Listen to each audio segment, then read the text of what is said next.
One of the issues facing our movement that I'm most passionate about is the changing face of America and the absolutely critical need for us to embrace a multicultural future. I'd like you to see an inspiring example of intentional multicultural ministry at the UU Church of Annapolis.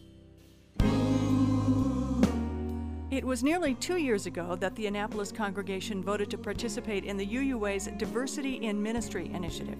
And a few months later, they called the Reverend John Crestwell as an associate minister. But this was hardly the beginning of the story. One of the most significant turning points for us has been to abandon what somebody has called magical thinking, as though becoming an anti-racist, multicultural congregation was just going to happen, that people would walk through the door and think we are really, really great, or look at our principles and say, this is the place I want to be. That it would require no work or effort on our own part. And one of the things that has become very, very clear is that we need to be very, very intentional about this work, which is what we have done for the last 15 years. And some of that work is looking within. To look at our own attitudes, to look at our resistance to multiculturalism, which includes Sunday morning, which includes worship, which includes our programs, which includes music. And if those places needed attention and needed changing, then that was going to be part of what was going to happen. So when I got here from Davies Memorial Unitarian Universalist Church in Camp Springs, we had gotten to like 40% racial diversity.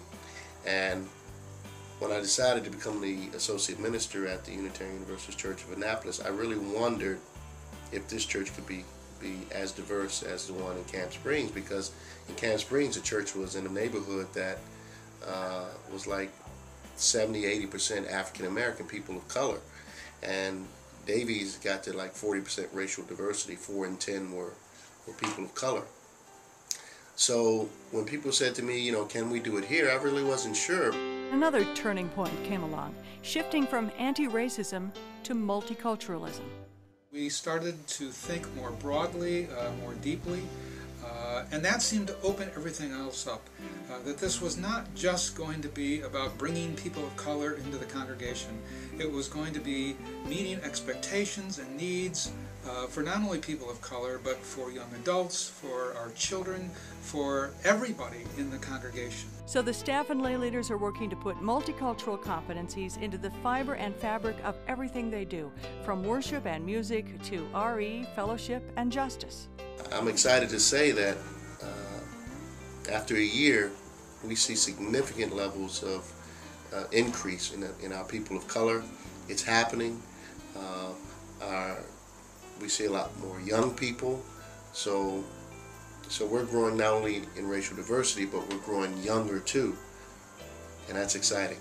It's a good feeling, and it's good to see that his presence has drawn other people of color to the congregation. It's been a positive experience. We've been coming for about 6 months now, and just from day one, felt welcome, felt like we belonged. We have been in partnership with the UUA every step along the way. We've used UUA staff and consultants and have committed a lot of resources to this journey, resources of money, resources of people and time and space. So the question is, how do you in your church begin to move toward this multiracial, multicultural paradigm? And it's simple.